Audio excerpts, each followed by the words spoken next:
जैसे आप शुरू में जुबैर की गिरफ्तारी पर उसका बचाव कर रहे थे वही फ्रीडम ऑफ स्पीच का हवाला देकर, वैसे ही हम भी हमारे वीएचपी और बजरंग दल वालों का बचाव कर रहे हैं यही फ्रीडम ऑफ स्पीच का हवाला देकर। भाई प्रॉब्लम मिलने में नहीं है, उस एटीट्यूड में है कि हाँ मैं मिला था, नो रिग्रेट। इनको महेश आणी भट्ट मैंने ऐसे नहीं बोला ताकि बॉयकॉट ब्रह्मास्त्र से ध्यान हट जाए और डिबेट बीफ पर आ जाए। कोई बात नहीं, जब बाकी सभ्यताओं की तरह हिंदुइज्म भी म्यूजियम में पहुंच जाएगी ना, तब याद करना कि परशुराम के भक्त ने क्या कहा था। अब मुझे पता है इन लोगों को सुनने वाले देखने वाले ये आर्गुमेंट देंगे कि तुम ये चाहते हो कि हिंदुइज्म भी एक अब्राहमिक कल्ट बन जाए, क्योंकि अब जो मैं दिखाऊंगा उसके बाद क्या बोलकर जस्टिफाई करोगे बीफ फूड वालों।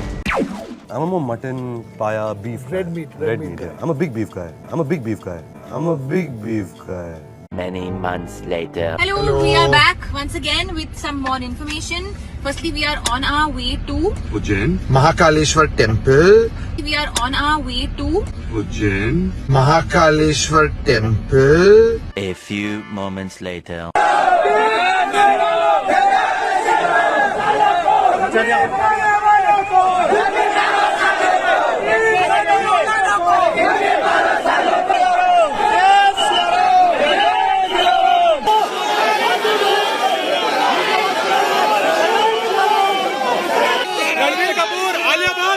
महाकाल बाबा के मंदिर में नहीं घुसने देंगे उसको। रणबीर कपूर कहता है कि बीफ खाना अच्छी चीज है, तो ऐसे गो बख्शे को बाबा महाकाल के मंदिर में नहीं घुसने देगा। बजरंग दल पूरे देश में उसका विरोध करता है और आज यहाँ पर वो अगर आया है तो उसको मंदिर नहीं आने देंगे। I'm a big beef guy. Happy Diwali, please पटाखे मत फोड़ना, the dogs feel very upset. हाँ I am talking about animals again, but करना पड़ता है। A very very happy Eid. Please have a lot of fun, lot of food and make a lot of merry. करना चाहता हूं, मैं करना चाहता हूं, चाहे मैं अपने फूफे के बेटे को लॉन्च करूं या मेरी चाची के भतीजे को लॉन्च करूं, I can do what the काल उसका क्या बिगाड़ेगा जो भक्त हो महाकाल का, और महाकाल उसका क्या सुधारेंगे जो भक्त हो बीफ का। वैसे उज्जैन में जो कुछ भी हुआ है उसने वापस ये डिबेट छेड़ दी है कि भैया बीफ खाना इज माई चॉइस, ये अपन की चॉइस का मामला है। तो भाई उज्जैन में महाकाल के बाहर जो कुछ भी हुआ ये भी तो उनकी चॉइस का मामला है।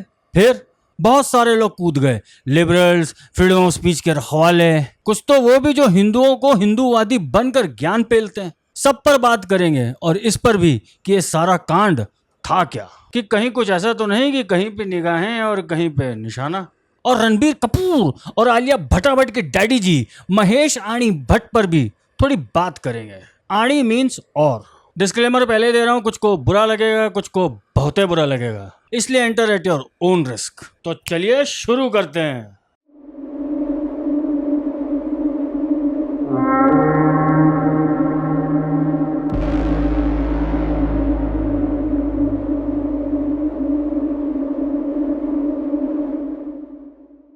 नमस्कार मित्रों, मैं सौरभ और आप देख रहे हैं भारतवर्ष। ब्रह्मास्त्र फिल्म कल रिलीज हो रही है और बीफ फूड वालों ने अपना असली ब्रह्मास्त्र चला ही डाला। बोले तो उज्जैन में कल जो कुछ भी हुआ उसको जैसे ही सेकुलर मीडिया ने उठाया है उससे तो यही लग रहा है कि निशाना सही जगह लगा है। चलिए जरा क्रोनोलॉजी समझते हैं। हुआ यूं कि ब्रह्मास्त्र की टीम, बोले तो रणबीर कपूर, आलिया भट्टाभट्ट और अयान मुखर्जी, उन्होंने उज्जैन ट्रिप का अनाउंसमेंट किया और इतने भक्ति रस से अनाउंस किया कि बाबा महाकाल के असली भक्त भी वहां पहुंच गए। बोले तो बजरंग दल और वीएचपी के कार्यकर्ता। अब भाई असली वाले ये भी हैं और आप भी हैं, इसलिए ऑफेंड मत होना, क्योंकि जो नहीं है उन्हें ही बताना है कि असली कौन है और नकली कौन है। भारी विरोध हुआ, धक्का मुक्की, पुलिस आई और अयान मुखर्जी तो दर्शन कर गया, मगर liberals of freedom of speech के मसीहा रणबीर कपूर और आलिया भट्टाभट्ट ने जनता की भावनाओं का ध्यान रखते हुए बाबा महाकाल के दर्शन नहीं किए और इस जालिम दुनिया को दिखा दिया कि प्यार की ताकत फासिज्म से बड़ी होती है। ये अपन की चॉइस का मामला है। क्यों यही घुट्टी पिलाई जा रही है ना? भैया जो बेचारे इंस्टाग्राम बच्चे हैं ना, वो यही तर्क देंगे कि देखो हिंदू फासिस्ट लोगों ने हिंदू माइथोलॉजी पर फिल्म बनाने वालों का ही विरोध किया। You fascist! ऐसा है बच्चों, पहली बात सीख लो कि हिंदू माइथोलॉजी नाम की कोई चीज नहीं होती।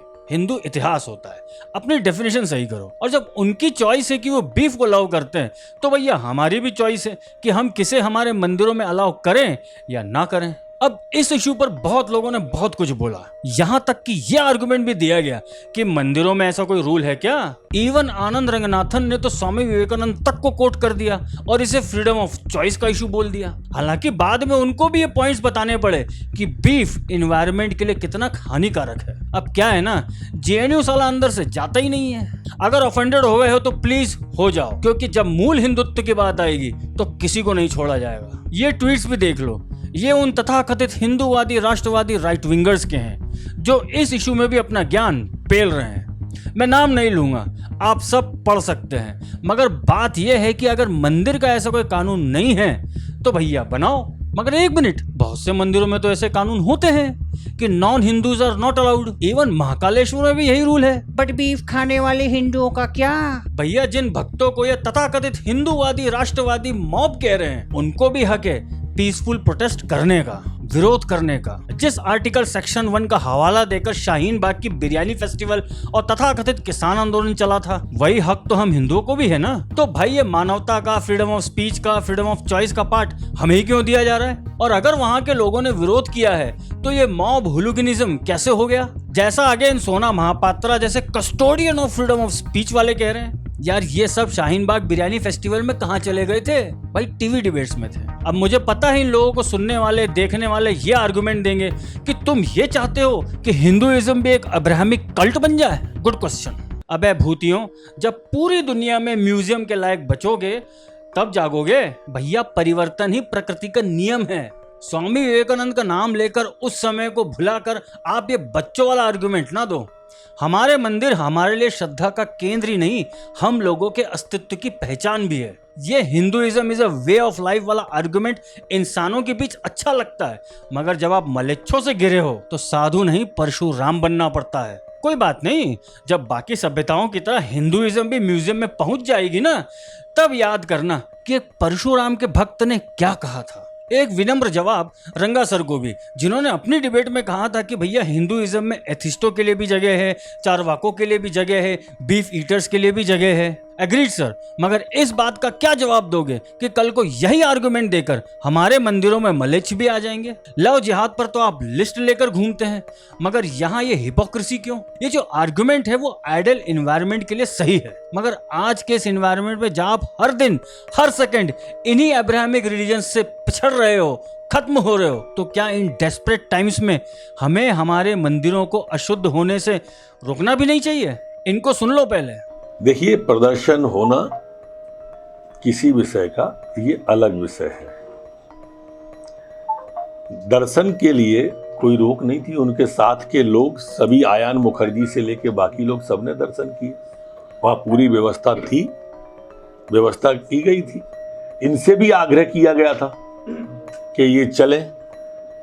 मेरी वहाँ के प्रशासन से बात हुई और जैसा मुझे प्रशासन ने बताया कि बोले हमने आग्रह किया, वो नहीं गए प्रदर्शन को दृष्टिगत रखते हुए। और ऐसा शाब्दिक शब्द का प्रयोग भी जो कलाकार हैं उन्हें नहीं करना चाहिए जिससे लोगों की भावना आहत हो। बिल्कुल सही कहा मिश्रा जी आपने, मगर जिन भक्तों को आपकी पुलिस ने पीटा उनको क्या समझाया आपने? वो तो वहां सिर्फ पीसफुल प्रोटेस्ट कर रहे थे, फिर हाथ पांव चलाने की क्या जरूरत थी? और जो ज्ञान आप दे रहे हो वो जरा इन्हें भी दे दो, आपकी पार्टी के ही है, सुन लो जरा।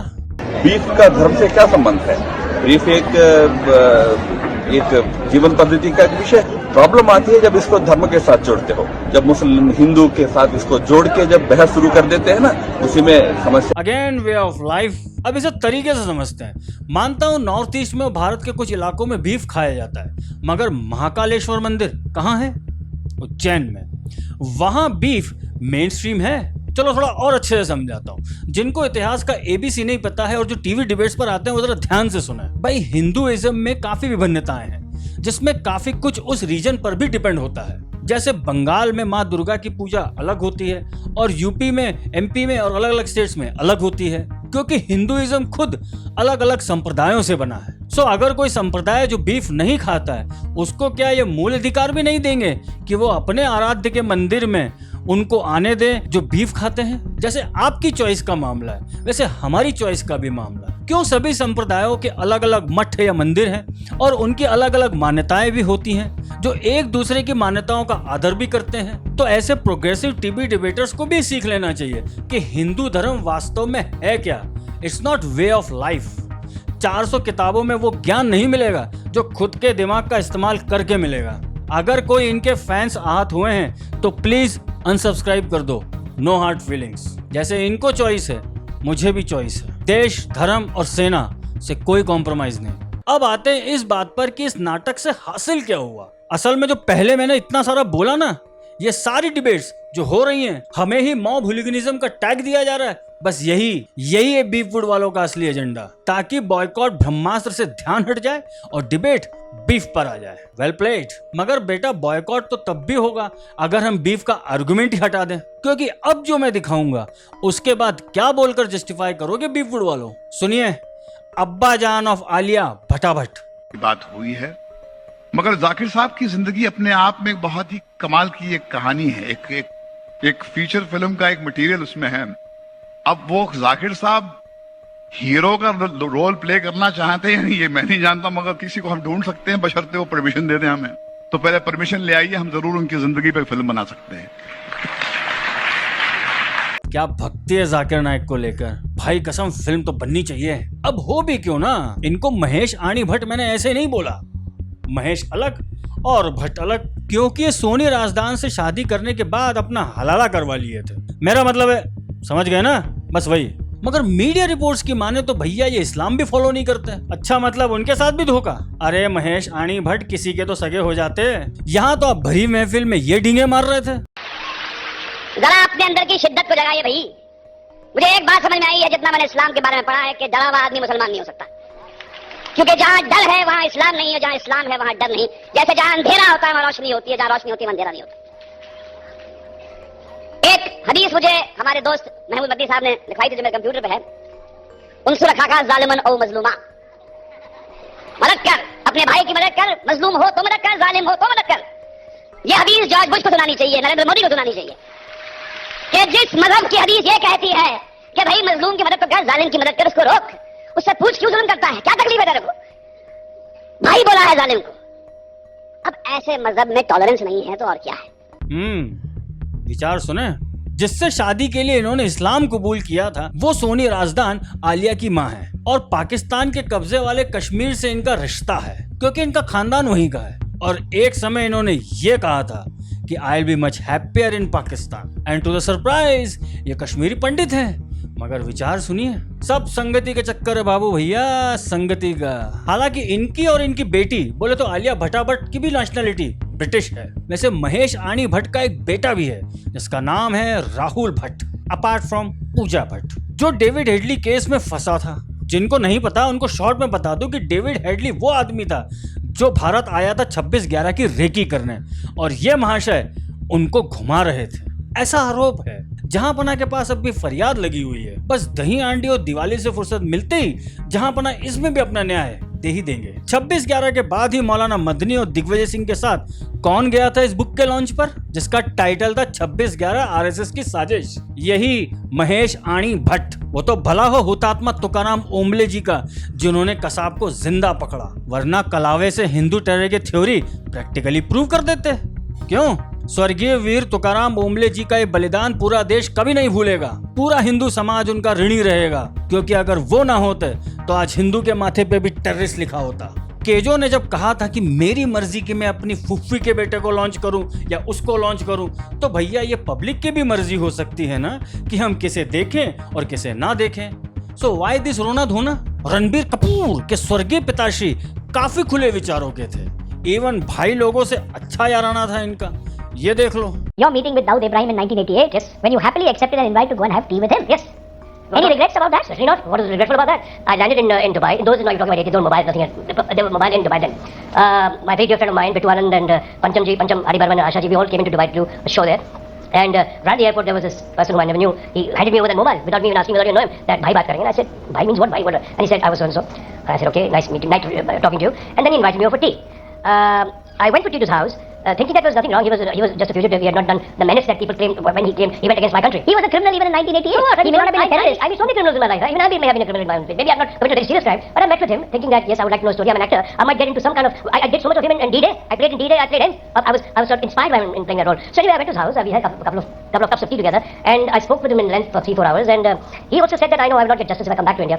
अरे मिली तो लिए तो क्या हुआ, तुम नहीं मिले ना इसलिए जल रहे हो। भाई प्रॉब्लम मिलने में नहीं है, उस एटीट्यूड में है कि हाँ मैं मिला था, नो रिग्रेट। तो भाई अगर हम लोग भी आपसे नहीं मिलना चाहते हैं और ऐसे कॉपीवुड की दुकान को नहीं देखना चाहते हैं जिसका पैसा इन्हीं भाई लोगों के पास पहुंचता है, ड्रग्स में सब झूमते हैं, तो भाई ये अपुन की चॉइस का पार्ट सिर्फ हम ही को क्यों सुनाते हो? ये अपुन की चॉइस का मामला है, हमारी भी चॉइस का मामला है। यही तो डेमोक्रेसी है ना, क्यों रंगा सर? अरे सर बुरा मत मानना, मगर उस पॉइंट पर आप गलत थे।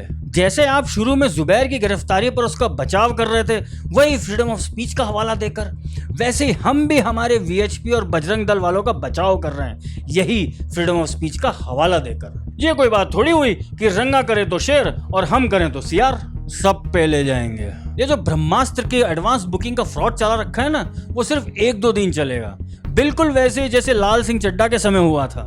मगर इस बार फाइट इसलिए तगड़ी है क्योंकि इंस्टाग्राम के बच्चे अब भी ये समझने को तैयार नहीं है कि उनका एंटरटेनमेंट के नाम पर दिया हुआ ये 1 रुपया भी किनको जा रहा है। अब चिकन मेंटालिटी है ना, अभी समझ नहीं आएगा। और रही बात मेरी कि मैं इस फिल्म को तो देखने जाऊंगा रिव्यू करने के लिए, तो भैया उस पाप का प्रायश्चित भी करता हूँ जनता को पूरी ऑनेस्टी के साथ सत्य बताकर। वरना ऐसे मूवी रिव्यूअर्स की तो भरमार है जो रणबीर और आलिया के एक इंटरव्यू के लिए मरे जा रहे हैं और अपने चैनल्स को इनका ही पीआर चैनल बनाकर बैठे हुए हैं। तो भैया किसी को तो खड़ा होना पड़ेगा ना।